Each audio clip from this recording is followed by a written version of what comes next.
I will cover walking and the mind, and this I will cover under three headings: mental, emotional and spiritual.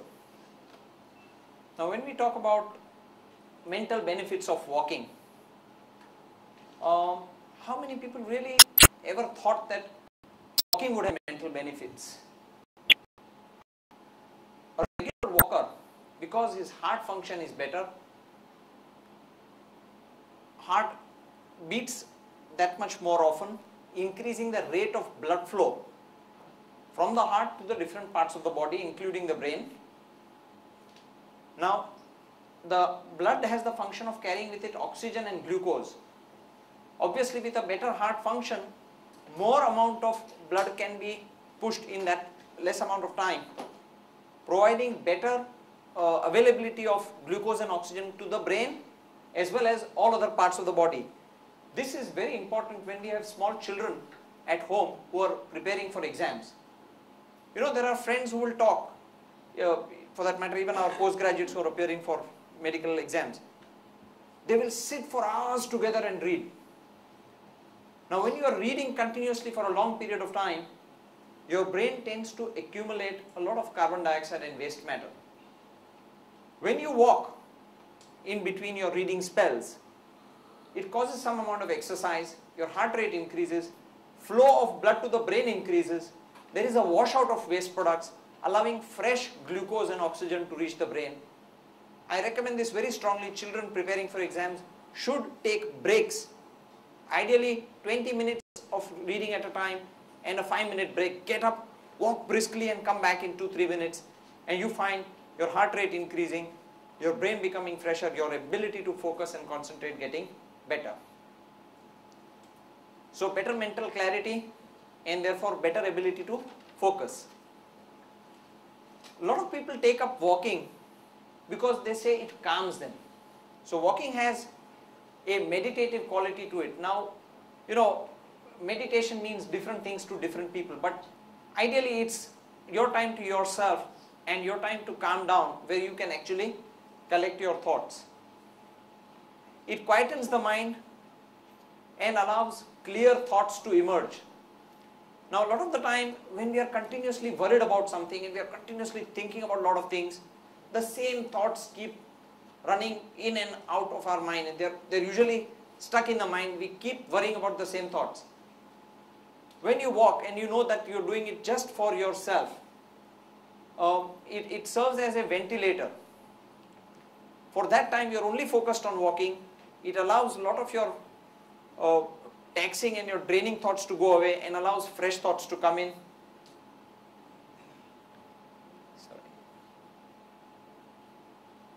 Walking also increases your creativity.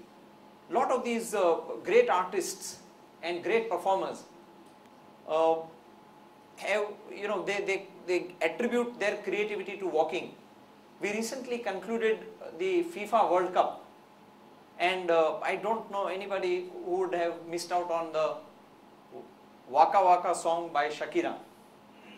In an interview she was asked, and she said, no, it was during my morning walk from the barn to my home that suddenly the song came to me, and I immediately went back to my table and put things down, put the words down and the music, and the song was born. Because walking increases your ability to relax, it allows your mind to wander on to different things. If you are out seeing scenery, you may be able to see things from a different perspective. My friends talked about different surfaces to walk on. There is a dictum which says that once in a while you should set out on a different and an unknown path as well, because that is a very big trigger for creativity. So if you are returning home every day and if you are walking home from some place, try taking an alternative route. For creative people, this may just be the impetus they needed to come up with a new thought process. It stimulates imagination and creative thought. Alzheimer's is a disease that occurs to people with increasing age. The brain tissue remaining the same within the skull, the hard skull covers the brain, and does not allow for expansion of the brain. In a young man or in a child's brain, the brain is like this with very small gaps in between the brain mass. But as we age, as aging occurs, the gaps between the sulci, as we call them, between the gyri, the gaps are called sulci, they become wider and brain tissue becomes lesser. That is dementia. The outer covering is same, so the volume available for the brain is there, but the gaps widen, the surface area of the brain decreases, and this causes a lot of forgetfulness. People tend to remember remote events, but they tend to forget what they have recently learned. People who have been walking, who have been exercising on a regular basis are less at risk for dementia. If we don't want to be dependent on others in our elderly age, I think we should seriously take a look at walking. Besides the benefits that my esteemed colleagues have talked about, just think about being independent even in your old age, not having to lose your mental balance. I think that's a big enough motivation to take up walking. Let us now look at some of the emotional benefits of walking.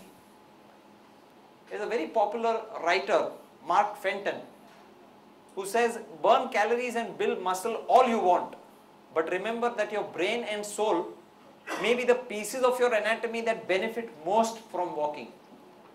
Now, why I am particularly impressed by this author and why I will talk about him is, he is a person who has worked for one of these sports companies in designing shoes. He is also a person who has been an athlete and has won a lot of walking races internationally. And he is also a counselor for people who have various health related issues.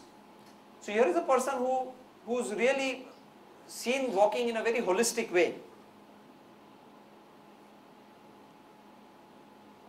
Emotionally, we tend to get, we tend to be worried, we tend to get anxiety. Walking allows you to reduce your anxiety. Once you are less nervous, your self-esteem goes up, increasing your self-confidence, and you feel you are able to do things better. Now, let me give you an example. I'm having my emotional stressors, I'm having my problems of day-to-day life, and I want to do something about it, but I just don't have time for walking. When you decide to take up walking and you go out to a park or a sea face or wherever it is possible, and try and do that earlier in the day for more effect, you will find that a lot of people are also walking. You do that 2 days, you do that 3-4 days, do that over a week, and you will see that here are people who care for themselves. Trust me, it feels good to be one of those people who care for their health. And if you just hang around there for that length of time, for a week or 10 days, it will give you enough motivation to keep continuing your walking. So that way it adds value to your self-esteem and therefore your self-confidence. Walking has been found scientifically to elevate mood and lift depression. It reduces relapses in remitted patients. Now, once a patient has been walking and has taken treatment for depression, if the patient has remitted, has completely recovered from his depression, continuing to walk will prevent a relapse in such a patient. So, it has a lot of power. It helps the doctor reduce the dose of antidepressants that were prescribed to patients for depression. And once a person is known to be a regular exerciser, it helps to be able to taper off those doses. And sometimes it is also possible to totally take off those medicines. I am not recommending that you stop all antidepressants because if somebody is on antidepressants, but I am saying that it becomes easier to taper them off over a period of time. Walking improves your quality of sleep. I equate this with the BMC, Bombay Municipal Corporation. These people, poor fellows, if they have to repair roads or do anything, they have to work in the night. So sometimes if you happen to be late somewhere or return late from outstation and you travel in the city, you will see these people painting roads and coloring the dividers and fixing up potholes and whatnot. They have to work in the night. The same way when we sleep, our body undergoes structural repairs. Worn out cells are repaired, replaced, and lot of such kind of reparative, formative work occurs when we are sleeping. If you are a regular walker, you find that your quality of sleep improves. You feel fresh the next day morning, you feel more energetic, more active, as has been mentioned. In the night, because you are getting one continuous length of sleep, your repair work is better. All this eventually goes on to add to your immunity, and therefore even protects you from a lot of other illnesses that would easily affect other people around. Anger diffuser, big time. If you're feeling very angry, just get out of the house and go for a walk. And walk with what they say, khunnas. Walk as if nothing else mattered. And you walk for a while, you see things around, you don't know where your anger goes. By the time you come back, you're a different person. So it can help you blow off your steam. Walking releases hormone called endorphins. Just to give you an idea, some of the people who may not know what a hormone is produced in one part of the body, but it goes and circulates in the bloodstream and reaches other parts of the body where it has its effect. Endorphin is a hormone that is released in the brain, but like the magic wand shown in one of the previous slides, it makes the whole body feel good, and it has a terrific mood elevating effect. It gives a solid, what we call feel good kind of feeling. It reduces stress in a big way.